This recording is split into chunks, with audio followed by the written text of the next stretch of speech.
warahmatullahi wabarakatuh. Selamat sore menjelang berbuka puasa, sahabat Kupnet. Jumpa lagi dengan saya Andi Mangara di acara Bincang Kupnet. Dan hari ini sangat spesial. Kita akan ngobrol, berdialog dengan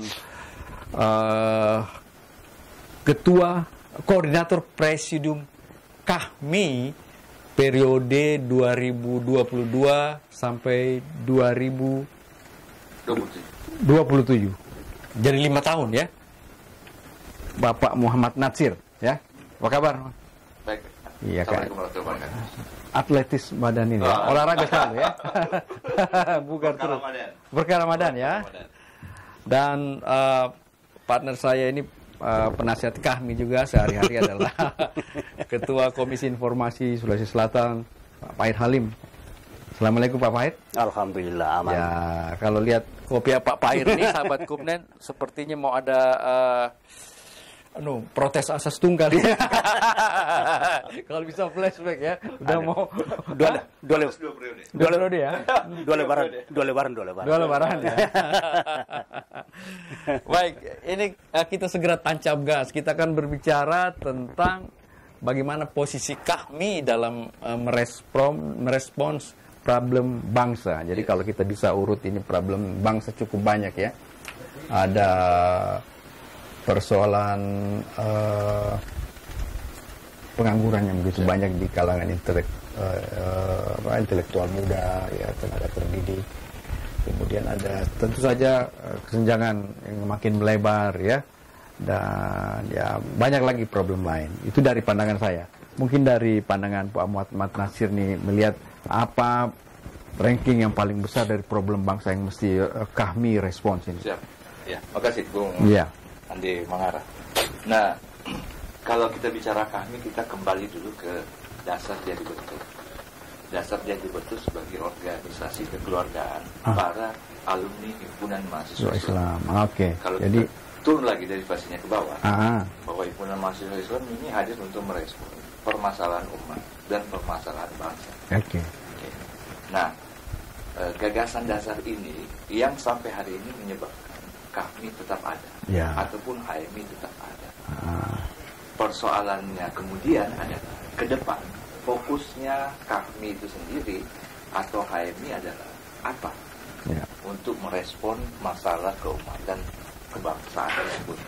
Dari segala macam dinamika yang hari ini ada, tentu kita harus, kalau bicara internal, kita bicara soal persiapan kita sendiri sebagai alumni HMI dalam memberikan kontribusi positif untuk berkontribusi membangun sebangsa ini. Contoh kecil misalnya, persoalan mendasar hari ini adalah soal keberdayaan ekonomi. Keberdayaan ekonomi ini berefek panjang dengan kemandirian berpolitik, kemudian soal berdiri di kaki sendiri. Ini panjang. Itu Soekarno punya ucapan dan cita-cita bahwa bangsa ini harus berdikari, harus mandiri, nggak bisa tergantung sama orang lain, negara lain. Siap. Dan ini problem dasar di HMI. Kenapa saya bilang 10-20 tahun HMI hari ini bergulat di dinamika politik. Ini terwujud dengan banyaknya kader HMI yang era 90-an, 80-an hari ini menduduki posisi strategis di dunia politik. Tetapi efek kembalinya adalah posisi ini tidak mengisi sektor-sektor real ekonomi atau posisi-posisi strategis ekonomi yang hari ini dijemput oleh milenial muda yang tidak pernah ber-HMI, tidak mengerti ber-HMI, tidak mengerti organisasi. Lahirlah startup, lahirlah bisnis-bisnis kecil, tapi bisa mendunia. Nah, menurut saya pribadi, kalau KAHMI ataupun HMI hari ini tidak mengambil peran-peran tersebut, maka tentunya ke depan kalau kita bicara soal ekonomi politik, maka payung politik hari ini adalah ekonomi. Bukan lagi sebaliknya.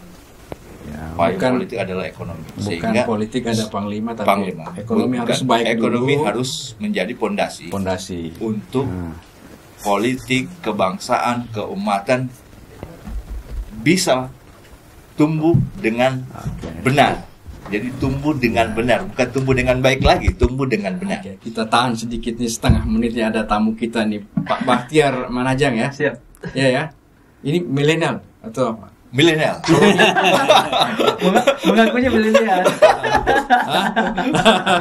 Iya. Ya, nanti sambil ini diarahkan ke sana, mungkin ada persiapan yang lain nih. Lanjut. Siap. Nah, sehingga poinnya adalah peran kami hari ini mesti menjawab dan menjemput tuntutan untuk memberdayakan masyarakat kami sendiri, komunitas kami sendiri secara ekonomi dan berperan aktif di sektor-sektor ekonomi yang harusnya bisa berkontribusi untuk pertumbuhan bangsa, umat, negara hari ini. Itu poin utamanya. Jadi kita mesti melek terhadap finansial, melek investasi, bagaimana menumbuhkan kreativitas di produksi-produksi lini kecil sampai dengan sektor besar. Kata kuncinya adalah empower, pemberdayaan.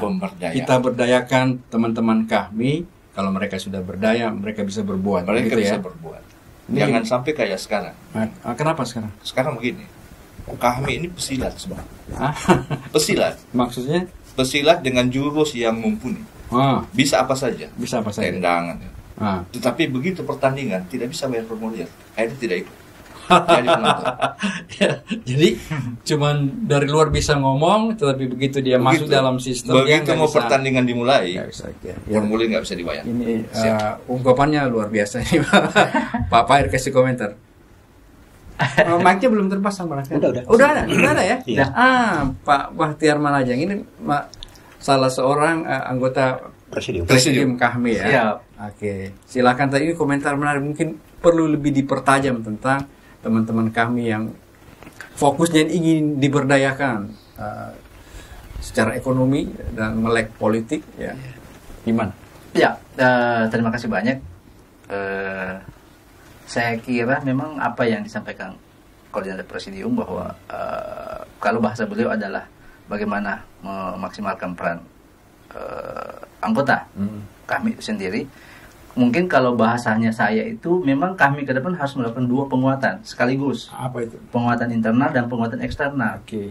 Penguatan internal adalah bagaimana kemudian tadi sudah disampaikan bahwa kami harus mengambil peran aktif terutama di sektor ekonomi. Karena sebenarnya sektor ini bisa memberdayakan internal baik pengurus maupun anggota kami itu sendiri. Melalui penguatan UMKM dan kalau saya sektor pertanian, saya fokusnya di kami ini membawa warna tersendiri ya.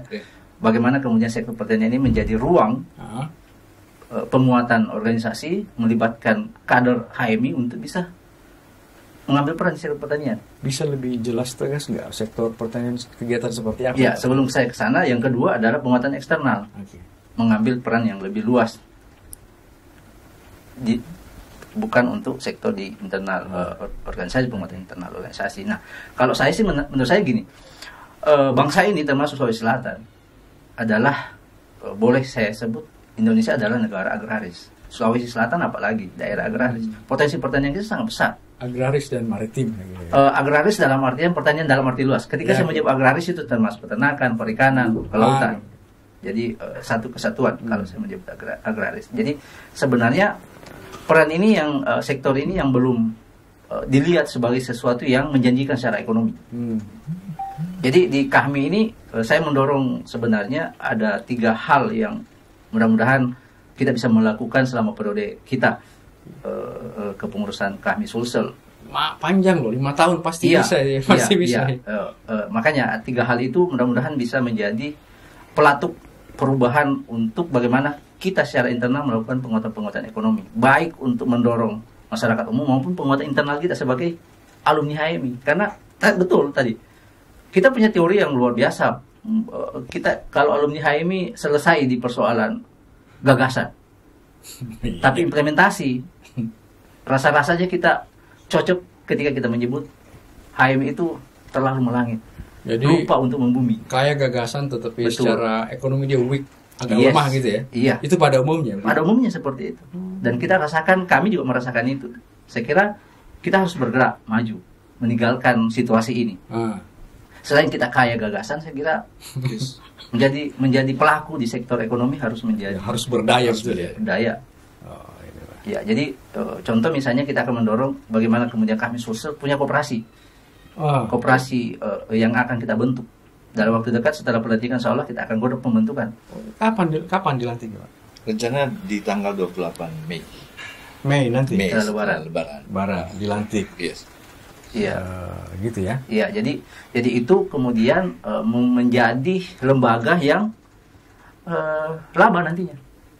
Kami kan tidak bisa berbisnis. Yeah. Nah, bagaimana kemudian kami bisa mendorong lembaga ekonomi? Ya kita bentuk lembaga ekonomi berupa koperasi, dan kita akan mendorong penguatan sektor pertanian dan UMKM. Dan sekarang kita sudah melakukan beberapa hal. Contoh, kita sudah membuat EduFarm. Jadi bagaimana membuat percontohan untuk menerapkan pola budidaya yang benar. Kita mulai dari komoditi jagung dulu. Nah, nanti koperasi ini juga akan punya produk-produk unggulan, misalnya beras. Kita akan membuat beras merek, mungkin nanti didiskusikan teknisnya mereknya. Ya jelas brandnya kami ada di situ gitu. Di dalam loncatannya itu kata akan dan telah itu bagaimana mengukurnya, berapa tahun gitu Anda? Satu periode ini atau 2,5 tahun udah ada hasilnya? Setengah tahun ini kita akan punya koperasi. Setengah tahun ini kita punya beras yang brand kami ada di dalamnya, yang mana kita akan fokus. Karena begini, mungkin perspektif alumni HM ini sebagai market itu tidak pernah muncul. Iya kan? Kita selalu menganggap bahwa ya alumni HM adalah orang-orang intelektual yang punya kepedulian terhadap isu politik, sosial, dan lain sebagainya. Tetapi kita tidak pernah berpikir bahwa setiap alumni HMI setiap hari makan beras. Cap saya juga ya begitu kan? Masalahnya. Jadi itu brand HMI itu kan ada problem HMI turun di jalan maupun di ruang-ruang diskusi di kampus-kampus ya. Cukup. Setelah itu selesai ya. Puas sampai di situ. Betul. Padahal problem yang tersisa masih banyak ya. Secara ekonomi nggak berdaya ya. Iya. Gitu ya. Betul. Dan itu Anda akan retas gitu ya. Kita akan lakukan ini. Baik. Stop. Kita dengar dulu pandangan ini kan. Beliau ber-HMI udah cukup lama nih ya. Jadi adakah nilai-nilai yang sekarang itu yang ingin direbut oleh teman-teman di eranya Pak Natsir dan Pak Wati ini itu masih tetap nyambung dengan nilai-nilai dasarnya Pak Pahir ber-HMI dulu? Ini kan kaum milenial ini. Oh iya, Bapak? Kita ini kolonial. Ini masih berasa kongres di Medan, masih lempar-lempar kursi. Gitu. Tapi saya pikir yang menjadi tali penghubung yang tidak pernah putus, itu kan kita mengenal namanya visi misi, kita mengenal nilai-nilai yang memang dianut, mulai dari mahasiswa HMI sampai kepada kami. Nah, saya kira HMI kan kita sepakat bahwa itu kan tempat latihan ya. Jadi semua upaya itu, semua orang berjuang di sana, termasuk latihan demo, ya kan? Nah, logikanya adalah ketika menjadi kami bukan lagi tempat latihan, tetapi tempat mengajar orang. Nah, oleh karena itu saya kira saya sependapat sekali tadi itu menarik bahwa ada internal. Karena kita ingin melakukan sesuatu yang terbaik, maka kita selalu menggeledah diri untuk menampilkan yang paling berkualitas dalam internal kami. Tetapi pada saat yang sama, kita juga kan tidak ingin hanya berjuang untuk kami. Tapi kita ini memang harus berjuang untuk umat kan. Bicara umat kan bangsa. Ya, jadi tidak perlu dipersoalkan lagi siapa itu umat. Ya, karena kita begitu kita memberdayakan umat, artinya kita memberdayakan bangsa Indonesia. Dan itulah harapannya memang. Menurut saya kami memang jangan dilupa bahwa kami ini terlalu banyak orang yang menggantungkan harapannya. Yang mungkin teman-teman di kami tidak terlalu paham bahwa banyak orang berharap di belakang kita ini. Iya kan? Jadi jangan salahkan orang yang berharap. Tetapi bagaimana kita merespon terhadap harapan-harapan itu. Contoh sebenarnya saya kira kami sangat diharapkan menjadi penyeimbang yang betul-betul berimbang terhadap bagaimana membangun tata kelola negara ini dalam bentuk ke depan ya. Jadi skenario pengelolaan negara itu sebetulnya bukan hanya partai politik yang punya kewenangan dan hak, justru perlu diimbangi, dan salah satu lembaga yang paling representatif untuk membangun penyeimbang itu ya kami. Ya kalau kampus mungkin memang jago sekali dia ya, tetapi mungkin itu tadi dia agak lemah mungkin di praktis-praktisnya itu. Nah kalau kami ini kan selain terdidik juga punya pengalaman pengelolaan. Jadi training-trainingnya itu kan terukur. kalau kami ya. Jadi mulai dari latihan-latihan dasar sampai kepada apa sekarang yang tertinggi itu ya. Advance. Masih advance. Ya, ada. Jadi ada tingkatan gitu loh. Ya kan? Jadi ya. Ini menarik loh. Nggak apa-apa kita bicara merek sepatu ya. New Balance ya. Filosofinya kalau nggak salah itu meskipun tahun berganti, masa, musim, tetapi selalu diharapkan ada keseimbangan baru. Dan orang yang hadir di situ adalah anak-anak muda yang selalu pandai melihat tanda-tanda zaman. Kamilah orang menurut saya yang selalu punya kader yang pandai membaca tanda-tanda zaman dalam bentuk dia jadi New Balancer, penjaga keseimbangan gitu loh. Tadi Pak Natsir, Bung Natsir sudah menyebutkan bahwa yang kita fokus sekarang adalah memberdayakan secara ekonomi. Dan itu menurut saya butuh database yang luar biasa akuratnya, baiknya. Bagaimana mendata ini alumni HMI yang masuk ke kami, kemudian Anda berdayakan di mana? Sebenarnya simple. Sekarang ini kan semua teknologi. Teknologi ya. Kita tinggal membuat sebuah sistem di mana orang bisa mengakses segala potensinya untuk masuk pada satu titik temu. Dan insya Allah kita bikin itu aja. Kalau misalnya soal potensi ekonomi, pendapatan, jaringan dan lain sebagainya, itu sekarang kan mudah. Pakai Google Form pun kita bisa mengumpulkan data dengan cepat. Yang menjadi problem adalah kami tidak terbiasa dengan pola-pola baru ini. Sehingga memang kajian mendasarnya yang harus kita lakukan adalah membiasakan berbuat dengan sesuatu yang baru di iklim milenial ini, sehingga kita masuk dalam atmosfernya. Itu kami tertinggal di situ. Kami tidak pakai media digital, kami tidak pakai instrumen digital, kami tidak pakai sistem keuangan digital, kami tidak punya perencanaan bisnis yang misalnya hari ini dipakai oleh semua orang. Dan itu keniscayaan ya, Anda harus masuk ke situ ya. Kita harus masuk, bukan situ, karena ketika kita tidak masuk, maka kita ada di luar. Ketika kita di luar berarti otomatis kita nggak ada di sistem kehidupan. Jadi saya mau kasih contoh Bang Andi. Oke. Kita lihat Rocky Gerung. Kita lihat Rocky Gerung, kita lihat Renal Ghazali. Yang kita lihat ini yang kita lakukan 10-20 tahun yang lalu. Diskusi seperti Rocky Gerung, diskusi-diskusi yang hari ini dilempar oleh Renal Ghazali, yang kita diskusikan tiap malam di Bisma HMI 39. Kita diskusikan. Kenapa tidak lakukan hari ini? Kenapa? Karena yang hari ini kita lakukan, kita tidak menggunakan instrumen modern untuk mengulang aktivitas yang biasa kita lakukan itu. Itu enggak. Jadi bukan bilang kita tidak lakukan. Sering kita lakukan. Bagaimana menjawab filosofis bernegara, bagaimana menjawab persoalan kebangsaan, kita lakukan tiap malam. Dari pagi sampai pagi malam. Tetapi ketika bersentuhan dengan dunia nyatanya, kita karena bukan kebiasaan kita, habitnya bukan kita, maka kita seolah-olah berada di lingkungan yang bukan diri kita. Jadi, dan itu yang teknologi problemnya konon adalah berkah yang harus diamini oleh generasi milenial hari ini dengan konteks kebiasaan berkahmi, apalagi berHMI. Jadi HMI hari ini menurut saya luar biasa tertinggalnya karena terlalu asik dengan metode yang memang kita sudah wariskan dari dulu. Metode itu punya satu titik luar biasa, yaitu corak berpikir yang unik yang ada di HMI dan hanya ada di HMI. Bagaimana cara menalar, bagaimana cara membuat tesas, antitesa dan lain sebagainya. Tesa, antitesa, dan sebagainya. Tetapi sekali lagi di zaman modern ini kita berhadapan dengan berkehidupan dengan cara-cara baru. Ini yang mesti kawan dan lawan kita ada di dunia nyata juga di dunia maya. Ya, gitu ya. Oke, baik. Pak Pair ingin komentar? Nah, jadi saya kira saya amini saja karena memang dunia ini berubah dan dinamika juga berubah ya. Nah, tetapi satu hal yang pasti menurut saya bahwa harusnya kehadiran ilmu pengetahuan, teknologi itu, IT ya kalau saya harusnya tetap menjadi alat begitu ya.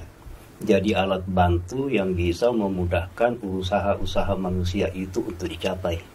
Ya kan, jadi bukan tujuan. Dalam arti bahwa ada memang nilai-nilai yang kita bawa dan HMI ini kan punya karakter.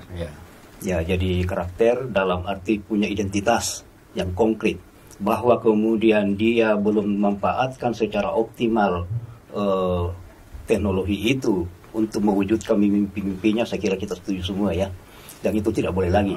Nah, tetapi bukan teknologi itu yang kemudian membuat HMI menjadi ada. Ya, jadi nilai itu kan tidak bisa, itu yang saya maksudkan tadi. Jadi tetap skenario-skenario besarnya itu adalah lahir dari kader-kader kami yang dari HMI, bahwa kemudian nanti pilihan-pilihannya kita dahulukan ekonomi, demokrasi, dan lain-lain. Memang ini harus melebar. Jadi tidak bisa fokus satu bidang saja. Saya mudah-mudahan saya tidak salah membaca cara pandang Pak Pahir. Jadi problem kita tetap ada pada mindset. Teknologi itu adalah alat bantu, tapi kemampuan mengasah diri untuk menyesuaikan diri dengan tantangan sama. Itu yang mungkin jadi kesepakatan kita bersama. Tantangan setiap generasi berbeda, ya. Jadi saya kira ini makin rumit tantangan anak muda, termasuk anak yang sekarang ini ya. Tadi politik yang makin liberal, sekuler, kesenjangan ekonomi yang makin meluas ya. Saya kira datanya Pak Pahir selalu bilang cuman sekian orang menguasai hajat hidup orang kan banyak. Sebenarnya gagasan-gagasan ini sebenarnya dari paradigma dasar berpikir tentang demokrasi, bahwa salah satu prasyarat demokrasi itu adalah masyarakat yang sejahtera.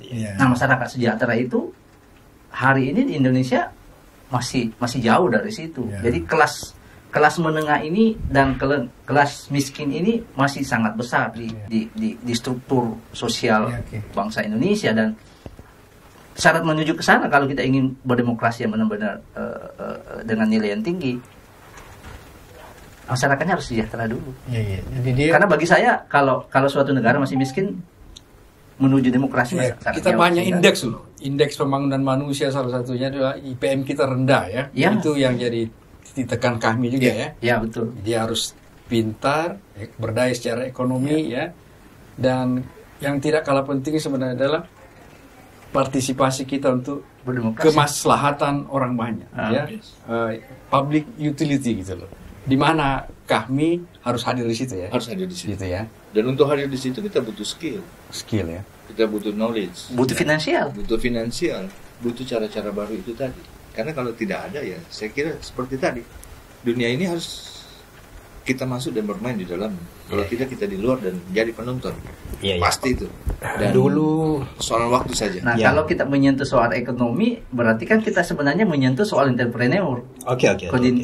Dunia usahaan sebenarnya. Jadi begini, dulu itu pernah JK mengeluarkan sebuah statement yang kemudian secara nasional kan disebutkan dalam tanda kutip ya. Banyak sekali orang yang menulis di Kompas ketika itu. Ketika beliau mengatakan sesungguhnya demokrasi itu kan cuma alat untuk mencapai tujuan. Apa tujuan kita bernegara? Ya itu kan kesejahteraan. Ya sebetulnya tidak salah juga, tetapi kemudian dipandang orang kalau tidak dilengkapi penjelasannya bisa membingungkan. Maka para intelektual itu mengoreksi sedikit. Dalam arti bahwa bukan sekedar alat ini demokrasi, tapi memang tujuan. Jadi demokrasi itu tujuan. Ya sama dengan kesejahteraan. Artinya semakin demokratis sebuah bangsa, maka itu jaminan akan semakin sejahtera sebuah negara. Ya kan penelitian sudah banyak ya. Berapa banyak negara yang menganut paham-paham demokrasi, ternyata tingkat kesejahteraan masyarakatnya itu jauh lebih tinggi.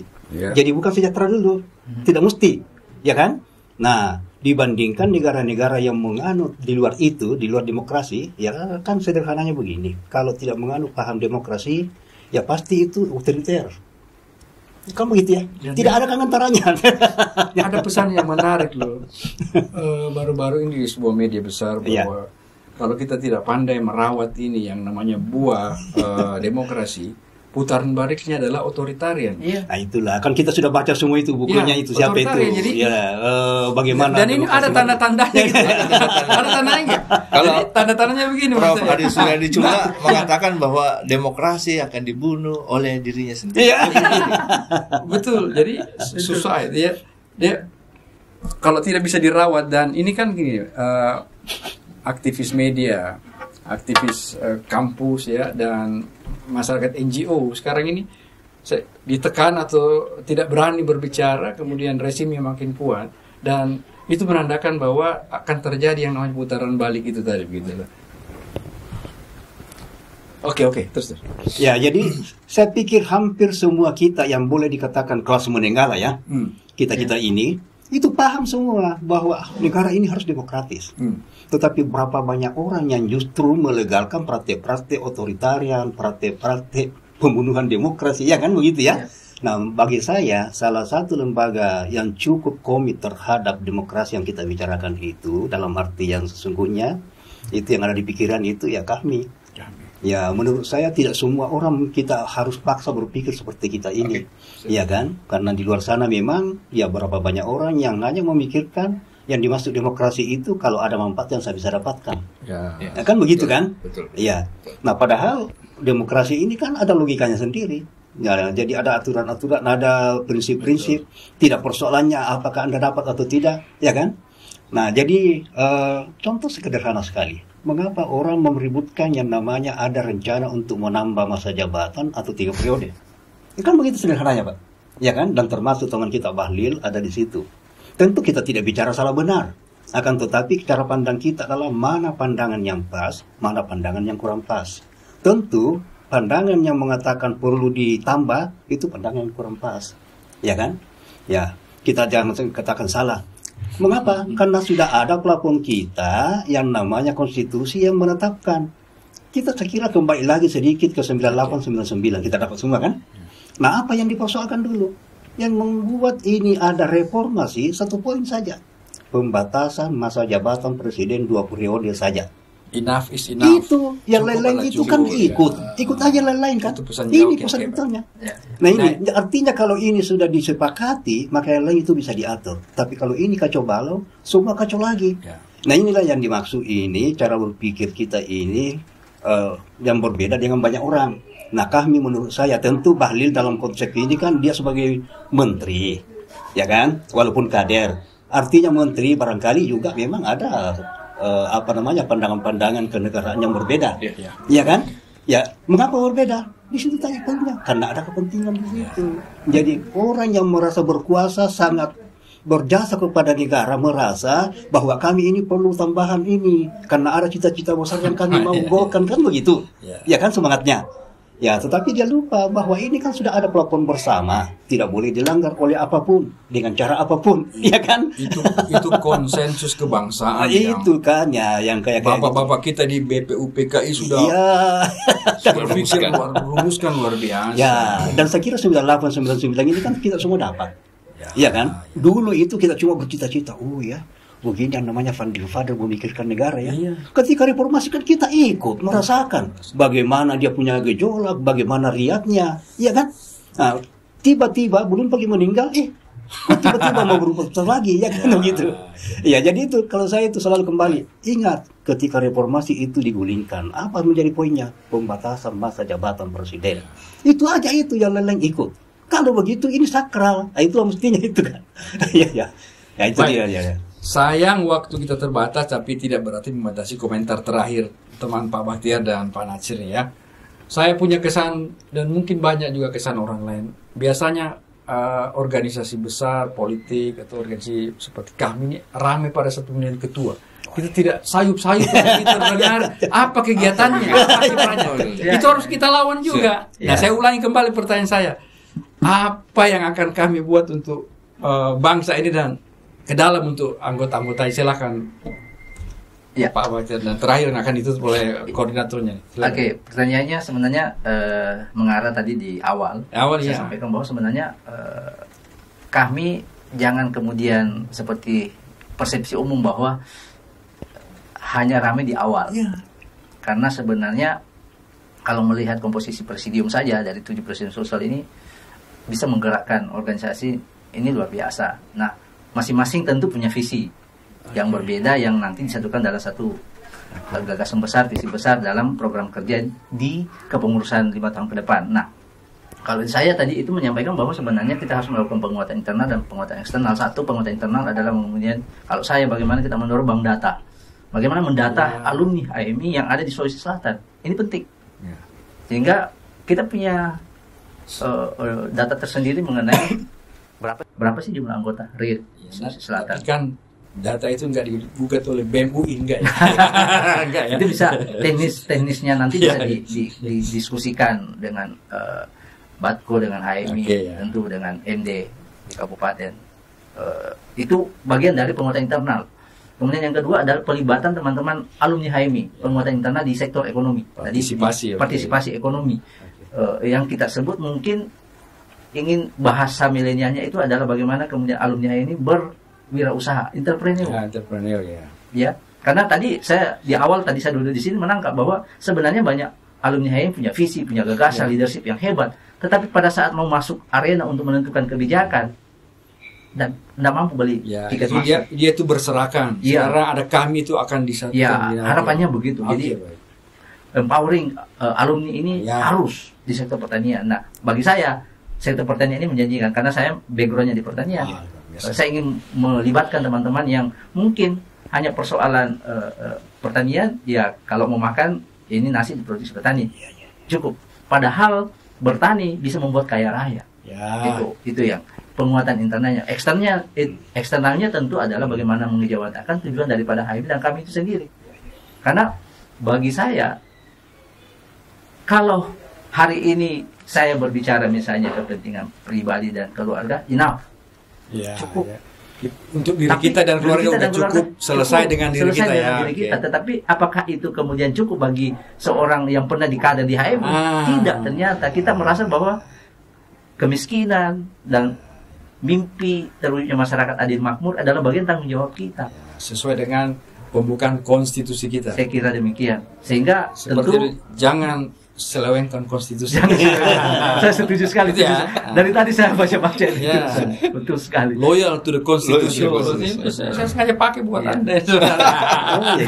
Terima kasih. Terakhir saya kira mimpi kami bahwa kami Sulsel punya koperasi, punya brand produk-produk yang unggul nanti itu bisa diwujudkan melalui kerja-kerja nyata kepengurusan kami nanti insya Allah 5 tahun ke depan. Saya kira demikian.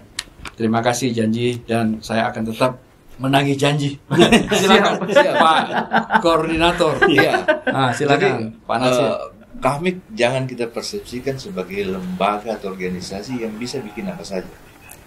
Kita harus kembali ke belakang bahwa untuk mengempowering yang namanya organisasi kita harus fokus. Jadi dalam kacamata saya kan ada dua kombinasi di hari ini yang harus kita kejar. Social framework, kombinasi dengan aktivisme.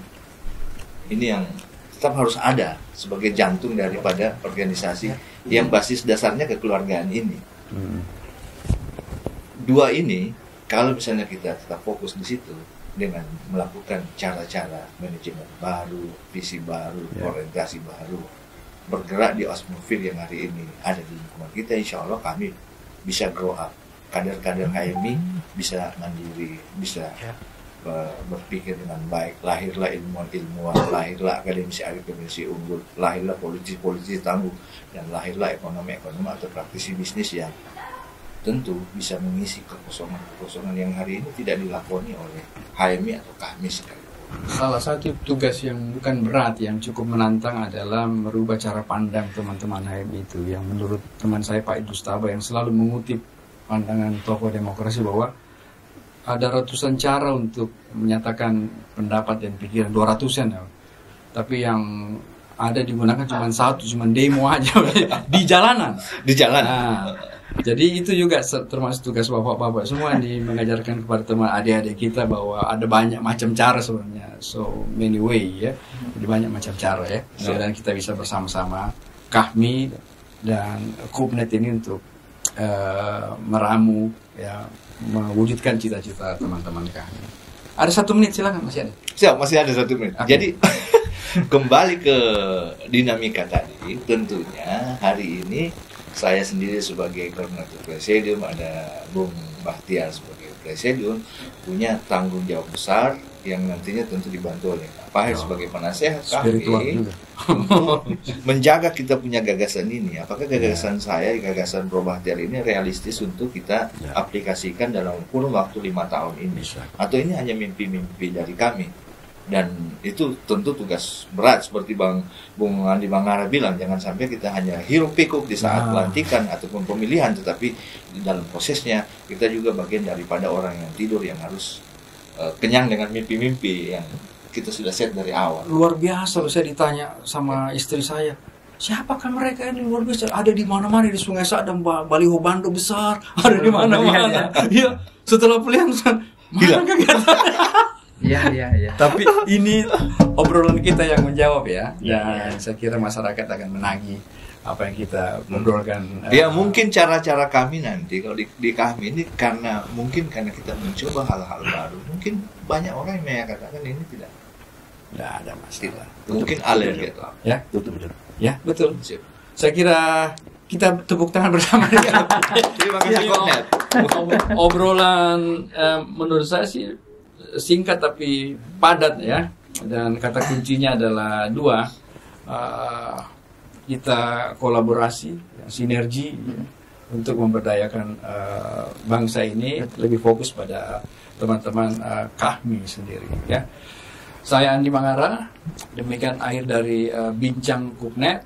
Insya Allah kita akan bertemu pada edisi atau seri yang lain. Demikian. Selamat sore, Assalamualaikum warahmatullahi wabarakatuh. Waalaikumsalam warahmatullahi wabarakatuh.